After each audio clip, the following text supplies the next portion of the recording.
ఆ అమ్మాయి శ్మశానంలో ఒక ఫోటో తీసింది. అనూహ్యంగా ఆ ఫోటోలో ఒక వింత ఆకారం కనిపించింది. అది చూసి ఆమె ఒకసారిగా ఉలిక్కిపడింది. ఫోటో తీసిన చోట ఆమె పైకి చూసింది, కాని అక్కడ ఏమీ లేదు. గందరగోళానికి గురైన ఆ అమ్మాయి మళ్లీ కెమెరాను అదే చోటికి గురిపెట్టింది. ఈసారి ఆ నల్లటి ఆకారం వెనక్కి తిరిగి ఆమె వైపు రావడం మొదలుపెట్టింది. ఆమె భయపడిపోయింది కాని ఉత్సుకతతో మళ్లీ కెమెరాను పైకి ఎత్తింది. ఈసారి భయంకరమైన ముఖమున్న ఆ ఆకారం ఆమె దగ్గరికి వచ్చింది. ఆమె గుండె ఆగినంత పనైంది. కాని ఫోటో తీసిన చోట చూస్తే అక్కడ ఏమీ లేదు.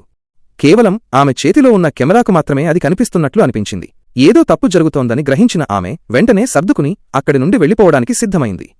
ఆమె ఒక పెద్ద చెట్టు కింద దాక్కుంది. భయాన్ని దిగమింగుకుని ఆ అమ్మాయి కెమెరాను శ్మశానం వైపు గురిపెట్టింది. అతి కుతూహలం అనర్థానికి దారితీస్తుందన్నట్లు ఆ ఆకారం అప్పటికీ ఆమెను వెంబడిస్తూనే ఉంది. ఆమె అక్కడి నుంచి తప్పించుకోవడానికి వేగంగా ప్రయత్నించింది. దారిలో తన ప్రాణ స్నేహితురాలికి ఫోన్ చేసి జరిగినదంతా వివరించింది. ఇలాంటి పనులు చేస్తూ ఆ దెయ్యాన్ని పిలిచినట్టే ఉంది. అందుకే అది ఆమెను వెంబడిస్తోంది.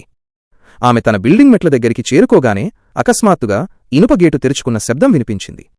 కాని వెనక్కి తిరిగి చూస్తే ఏమీ లేదు.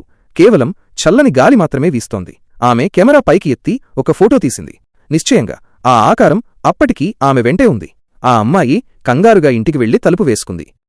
వెంటనే వంటగదిలోకి వెళ్లి కొంచెం ఉప్పు తీసుకుని తన స్నేహితురాలు చెప్పినట్లుగా ఇంటి ద్వారాల దగ్గర చల్లింది. సరిగ్గా అదే సమయంలో ఏదో లోపలికి రావడానికి ప్రయత్నిస్తున్నట్లు తలుపు గట్టిగా కొట్టిన శబ్దం వచ్చింది.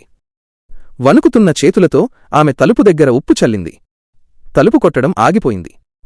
ఆమె ఊపిరి పీల్చుకునేలోపే కిటికీ అకస్మాత్తుగా తెరుచుకుంది.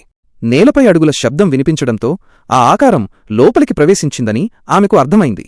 అయితే పారిపోవడానికి ప్రయత్నించకుండా ఆ అమ్మాయి కెమెరా తీసి మరో ఫోటో తీయడానికి సిద్ధమైంది. ఆ శబ్దం ఆమె వెనుక నుండి వస్తోంది. ఆమె కెమెరాను పైకి ఎత్తి ఆ దిశగా ఫోటో తీసింది.